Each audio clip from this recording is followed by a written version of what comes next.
Change, you might start off with Michael Corcoran. Thanks very much. Thanks everybody. Caolin, it's good to see you. How are you? Gee, you haven't shaved for a while. Nah. No, it's a little bit of stubble. Come here, Caolin.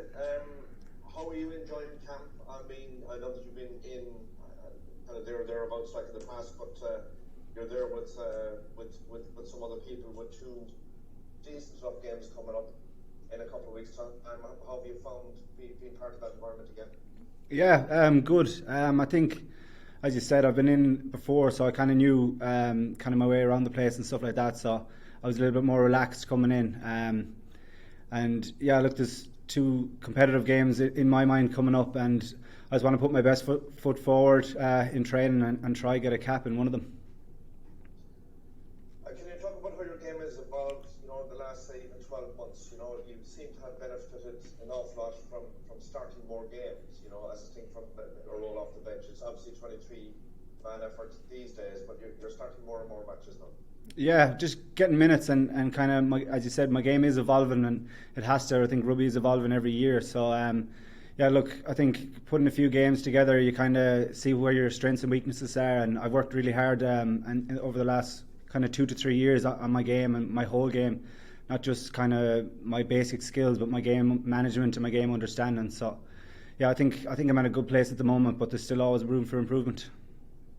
And does it feel that you're benefiting also from a positive environment that there is within Connacht, with Andy Friend and with the two lads who are departing or have departed at this stage, Nigel and Jimmy? I mean, the likes of yourself and Tom Daly and people like that have benefited from the kind of the Connacht approach, if I can call it that. Yeah, definitely. I think, look, since Andy Friend has come in, he's given an awful lot of lads confidence, and Jimmy and Nigel did the same. I think our game plan, we clicked a little bit this year. We were still we had highs and lows, but I think it shows in our we've 6 lads up here. I think it's a big statement for a Connacht team. So yeah, look, I'm happy with how it's going, and I think as I get in here to this setup, I think my game has to evolve and step up that little bit more. The environment is really good. It's really healthy. It's really competitive. So yeah, I'm looking forward to it. Good man. Thanks, Caolin. Best of luck, man. Hi, Caolin. Brendan O'Brien here, Examiner. Just on your time at the squad in 2019, how long were you in there that time, and how did you find that experience? Yeah, I was there for the first 5 weeks. When Kieran Marmion came back fit, he came in and I went back. But yeah, I think looking back on that experience, I suppose I've had a good bit of time to reflect. I think I was brought in because there was quite a few injuries, and I was I suppose I was probably a little bit nervous, and I don't know, was I as confident as I am now in my game and in my skills. So looking back on that and coming into this camp, I think I'm playing a little bit better, and I suppose I probably, for myself, I feel like I deserve to be here. So I think as I reflect back there, it was it's helped me kind of be more comfortable coming into this environment, and instead of kind of being a passenger, I'm trying to impact the squad and trying to get my style and my personality across.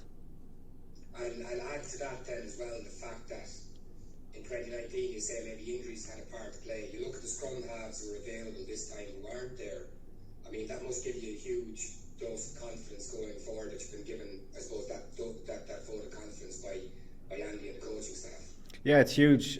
Like, you look at all the provinces, even in our own province with Kieran Marmion, I'm having a good duel with him, but look at the likes of John Cooney and Luke McGrath who are all at the top of their game. So as you say, it has given me confidence, but it's also given me it's keeping me on edge that I need to perform, and if I do get an opportunity, I do need to perform because there's lads there waiting.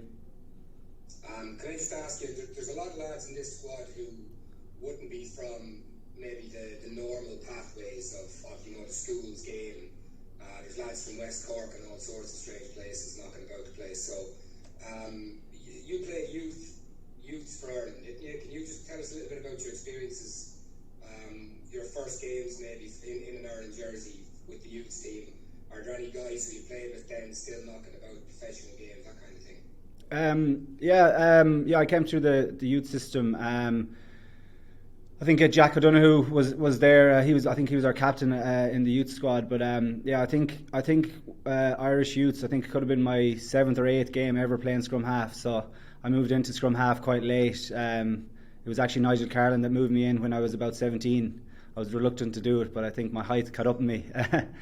Yeah, no, look, came through the youths, played Irish 19s, and I unfortunately didn't make the Irish under 20s, and yeah, just kind of kept my head down, got into the Connacht Academy, and kind of went from there. But I suppose my first experience was Irish youth, and I think my first game was away to Italy, and yeah, it was a good day to put on the jersey, and I'm hungry for more. That under 20s experience, I mean, it's even more so now. It's considered that kind of bridging stage between maybe youth rugby and adult rugby.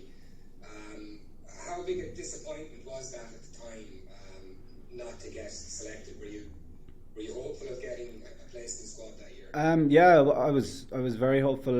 Just a few things didn't go my way. I was playing a lot of Connacht Eagles and missed 1 or 2 camps. And look, I think Nick McCarthy was picked ahead of me, and I think he deserved it at the time. I don't think my game was where it needed to be, but I suppose there was always a silver lining, and I got my first cap after getting dropped from the Irish under 20s. I got my first Connacht cap about a week after getting dropped. So I suppose, and then that next season I got to do a full pre-season with the Connacht seniors. So I suppose if I did make the Irish 20s, I wouldn't have got that exposure to the senior game, but I'm still disappointed. But I suppose there was, as I said, there was that silver lining.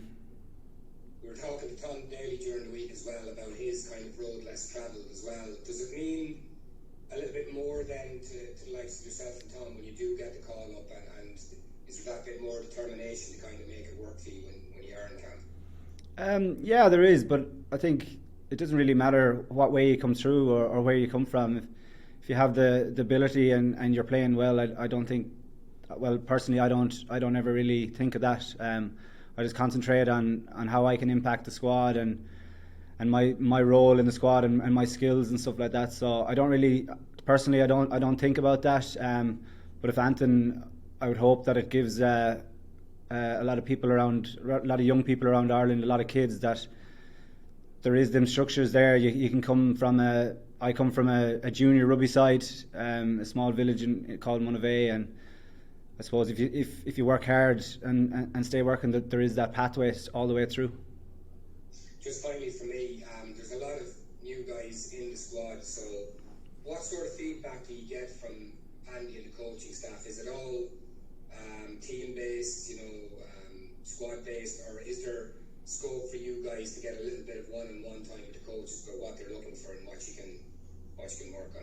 Yeah, all the coaches have been real approachable, and they're kind of putting it on us that they're making us ask the questions both on an individual and a team level. They're throwing a lot of, information at us, and they're expecting us to get it quite quick. But it's not just the coaches. Like for me, it's getting to know Craig and Jameson as much as I can, because if I'm to learn how they play and get up to speed with stuff, it's them. They're the guys that I need to talk to the most. So, and in fairness, they've been real good. They've been including me in all their little chats and talks and getting me up to speed. So, but I think the whole environment is an open environment, and there's no stupid questions or there's no question wrong. So I think it's good, and the coach has been very very open to it. Cheers. Best of luck. Thank you.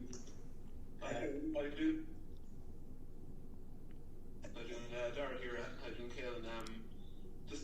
Just going back again to your talk about the underage teams in Ireland. I think Sean O'Brien would have been on the team with you, and unfortunately he's had to retire this week. I'm sure you're sad to kind of hear that he kind of had to. He was forced to hang on his boots because of the concussion issues.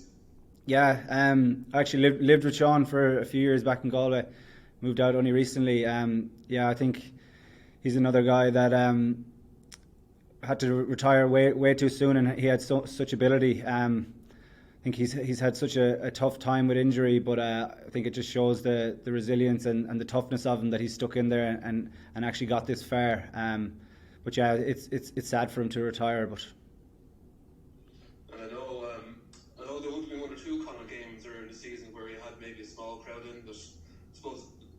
possibility of playing in front of either 3,000 or 6,000 in these upcoming games? I mean, that must be something you and the squad are really looking forward to now.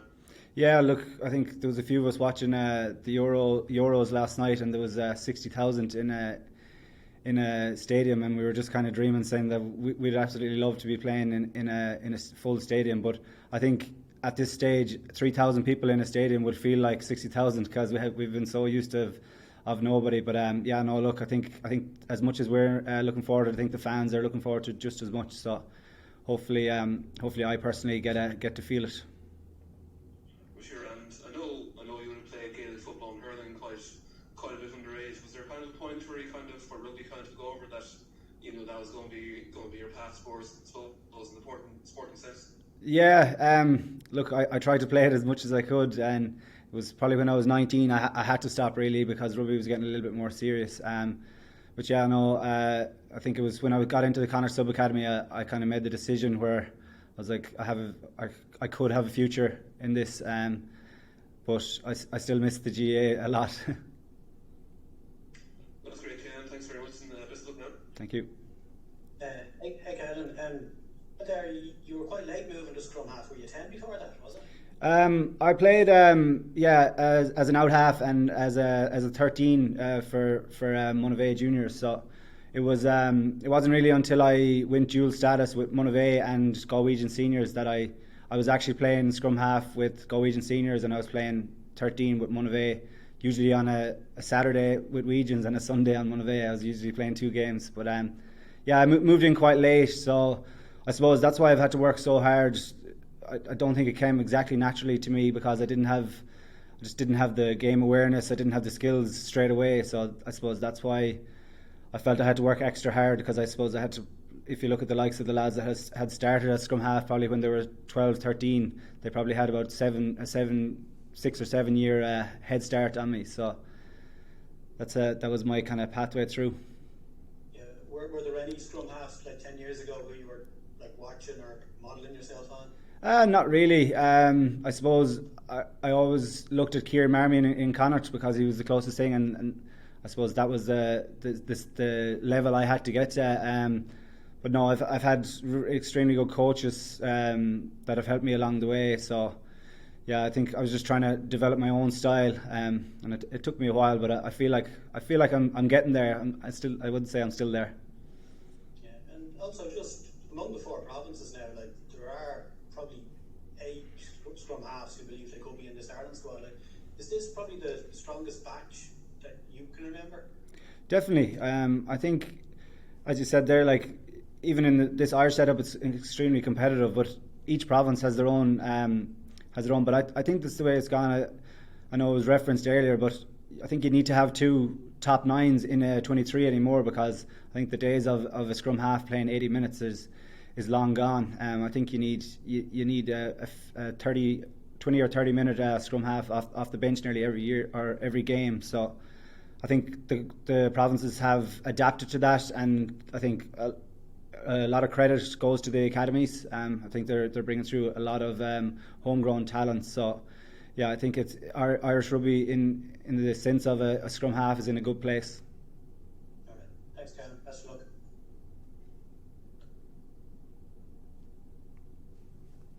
Any more questions, folks? Yeah, hi Caolin. Can I just jump in there as one? I mean, looking at the scrum half position, Connor's sort of held that jersey for a long time, best part of 10 years. Jameson's had a couple of chances recently. Do you feel that there is now an opportunity opening up there for someone to really sort of stake a claim to challenge Connor long term? Yeah, definitely. I think these 2 games is a good starting point. Look, I think when Jameson played in the Six Nations, I think he had a good campaign, but I think it all starts here in training and trying to get your foot in the door or get that number 9 for a game. And I think there is a little bit, while Connor's gone away with the Lions, I think there definitely is. I think there's an opportunity for the 3 of us here to kind of take our chance and take it well. And you mentioned that you looked up to Kieran, but is Connor someone that you've also sort of maybe tried to base your game on or tried to learn things from? I suppose in a sense, but he's a lot taller than me, so I think my game is a little bit different to his. But no, I think the basics of a scrum half is a passing and kicking, and I think he's been exceptional for the last 10 years doing that. So yeah, I would kind of class myself or kind of base myself looking at him, but I feel like I'm too much of a different player to be trying to evolve my game to be like his. Cheers, best of luck with that. Thank you. Okay, folks, that it? Anything else? No? Okay, that's brilliant. Thanks very much, guys. Thanks, Caolin. Lovely, thank you.